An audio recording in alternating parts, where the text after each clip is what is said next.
Salam melek hukum. Jumpa kembali dengan kami di channel Bongkar Hukum. Hari ini kita masih membahas tentang lembaga penyiaran berkaitan dengan hukum komunikasi dan hukum penyiaran. Di dalam Undang-Undang Nomor 32 Tahun 2002 tentang penyiaran, kita mengenal ada 4 jenis. Ada 4 jenis ya, lembaga penyiaran. 1.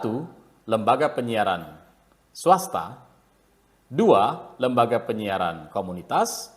3. Lembaga penyiaran berlangganan. Dan yang keempat adalah lembaga penyiaran publik. Apa perbedaan dari keempat lembaga penyiaran tersebut?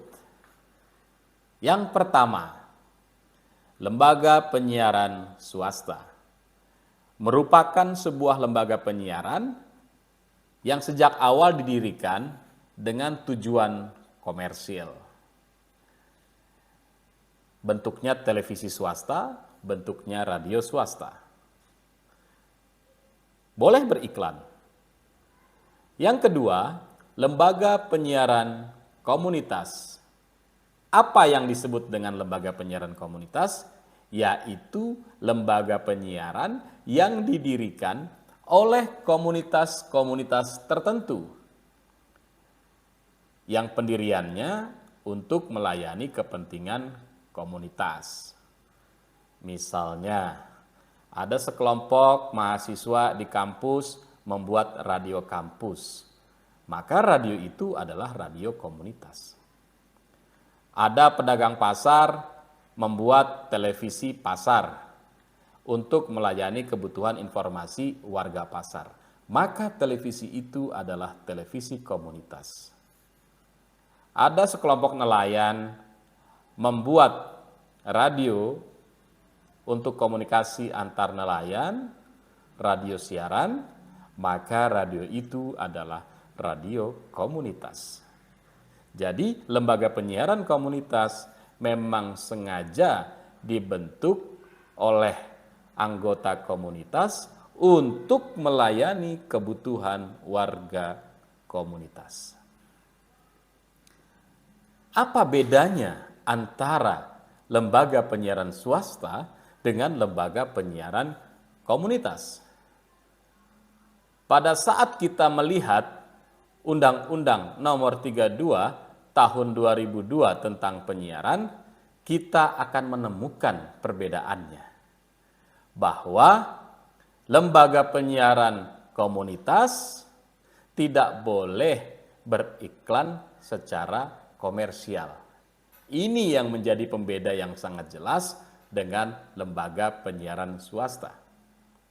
Yang kedua, lembaga penyiaran komunitas hidup dari iuran anggotanya. Ini yang tidak terjadi di lembaga penyiaran swasta. Yang ketiga, lembaga penyiaran komunitas jangkauan siarannya terbatas. Ini yang membedakan dengan lembaga penyiaran swasta. Jadi, lembaga penyiaran komunitas adalah lembaga penyiaran yang dibentuk oleh anggota komunitas untuk melayani kebutuhan komunitas. Yang ketiga, di dalam Undang-Undang Nomor 32 Tahun 2002 tentang penyiaran, kita juga mengenal yang namanya lembaga penyiaran berlangganan, yaitu radio dan televisi yang dibentuk, yang didirikan untuk melayani kebutuhan pelanggan. Radio sepertinya belum ada ya, kita dengar radio berlangganan di Indonesia.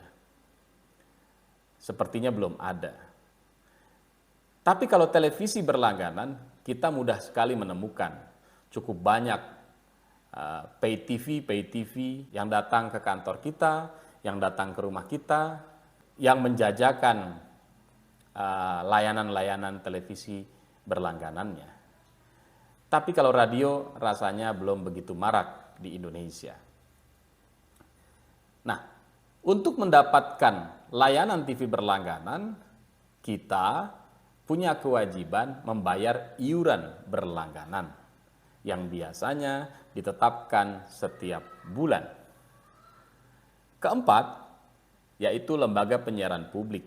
Lembaga penyiaran publik ini lembaga penyiaran yang sengaja dibangun, didirikan oleh negara untuk melayani kebutuhan informasi warga negara. Dananya bersumber dari negara.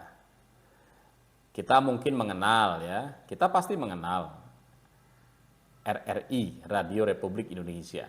Kita juga mengenal Televisi Republik Indonesia. Dua lembaga penyiaran ini adalah lembaga penyiaran publik karena pendanaannya bersumber dari anggaran negara. Dan keberadaannya dimaksudkan untuk memenuhi kebutuhan-kebutuhan informasi bagi warga negara. Nah, inilah jenis-jenis lembaga penyiaran yang diatur di dalam Undang-Undang Nomor 32 Tahun 2002 tentang penyiaran. Sejak Undang-Undang Penyiaran ini terbit, telah terjadi pergeseran. Dahulu di dalam undang-undang sebelumnya, yaitu Undang-Undang Nomor 24 Tahun 1997 tentang penyiaran, kita mengenal yang namanya lembaga penyiaran pemerintah. Namun sejak adanya Undang-Undang Nomor 32 Tahun 2002 tentang penyiaran, keberadaan lembaga penyiaran pemerintah sudah dihilangkan. Diganti menjadi lembaga penyiaran publik. Penyiaran yang berorientasi bagi kepentingan publik.